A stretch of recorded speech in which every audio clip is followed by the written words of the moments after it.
What's up? So, for today's Periscope, I wanted to talk a little bit about a major pain point that I've been hearing very often. Since I've been working with a few clients on the side for the Confident Communicator program, I have been noticing one major irk that a lot of people have, and that's the ability to properly express yourself. And by properly expressing yourself, I mean the ability to communicate your ideas and your feelings to another party. And there's a reason why that you are having trouble expressing yourself.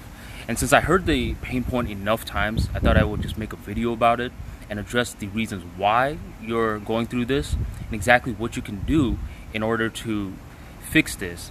I just can't find the words sometimes. Exactly. So if you can't find the words sometimes, then this video is going to be for you. First of all, in order to develop communication skills, you have to first understand why you lack it in the first place. So if you don't have the ability to properly express yourself, there's going to be three particular reasons why. And by going through these three reasons, hopefully it gives you a lot of clarity in the process. So the first reason why you find it difficult to express yourself is because you consume too much. We're living in the generation right now where social media is on the rise, where the internet has blogs, podcasts, like non-stop content. There's a new Kindle book coming out for a penny every other day. So you're getting so much influx of information. What it's causing you to do is to overconsume. And here's a social dynamics formula. When you spend too much time in your head, you overthink. But when you spend time in your body, you remain present. The ultimate goal for every social interaction is to make sure your focus is on your body so you remain present. But you're sort of creating an imbalance in your like current state because you consume too much. Think of it like this. Our primal ancestors, no one really went out of their way to consume this much information. So if you're someone that has a lot of information that's going within you, understand that that information is turning into energy. And all that energy is making it harder for you to vocalize your thoughts. Another part of consuming too much is that you start regurgitating what other people are saying rather than using those ideas, combining it with your experiences to provide your unique thoughts. That's a big part that I want you to start avoiding. So stop consuming so much. That's number one.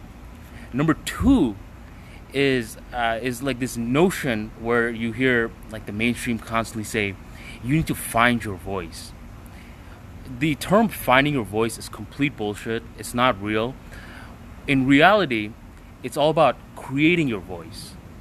Okay? There's no such thing as finding your voice. And when you adopt that kind of mentality, you actually turn into a victim.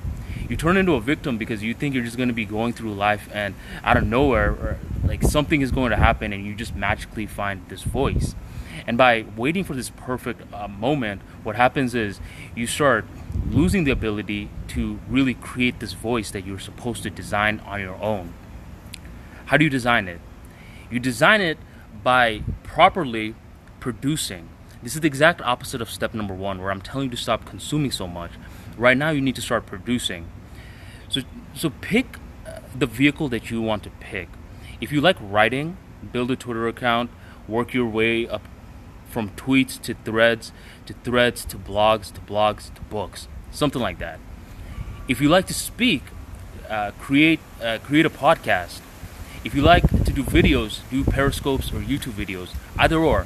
But ultimately, the main goal is for you to start expanding on your thoughts, building webs of thoughts, and to create content based off of your unique experiences, perspectives, and feelings. And the more that you keep doing that, over time, you're going to start discovering where you stand on certain issues. You're going to start becoming much more clear in your thought process, and it's going to become much, much more easier to communicate with the external world. That's number two.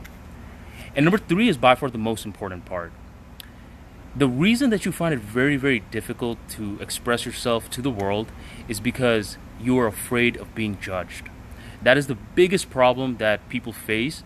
And the reason why that you feel that way is because, number one, you don't really feel that your opinions have value. And two is because you have low self-confidence. But I want you to understand something.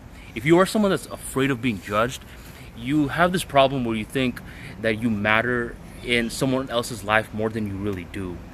And I just want to give you an example as to why that's really false and why you never want to let someone else's thought patterns dictate your behavior. I remember like recently I was like going to a restaurant and I wanted to order chicken. I genuinely was like really interested in ordering chicken, and last minute, like within the last like 20 seconds, I ended up switching it to steak.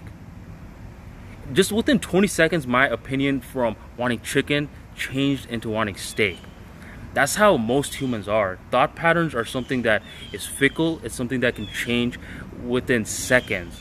So if you're someone that's really worried about being judged for your ideas, understand that you're blowing it way out of proportion. So I mean, the fear of being judged is going to go away as you start building more confidence behind your words. And you're going to build confidence behind your words once you execute the first two steps. So stop consuming, start producing, and eventually your fear of being judged will reduce in the process.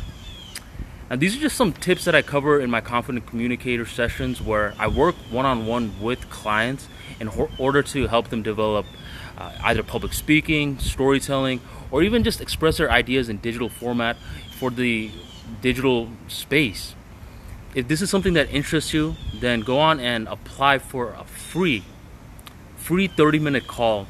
And in this call, I'm going to evaluate exactly where you are right now, where you want to be, and I'm going to help you design a plan to make that happen. Apply for this free call, and make sure you check out your emails, because that's where I'm going to be reaching back to you. And whoever's clicking hearts a lot, thank you for the support. I like that. I appreciate everyone for joining this Periscope, and I'll see you later on in my email list, where I'm going to expand today into why communication is at an all-time low and how that's making you needy in the process. So make sure you sign up for my free daily newsletter as well. Thank you, and I'll catch you on the next episode.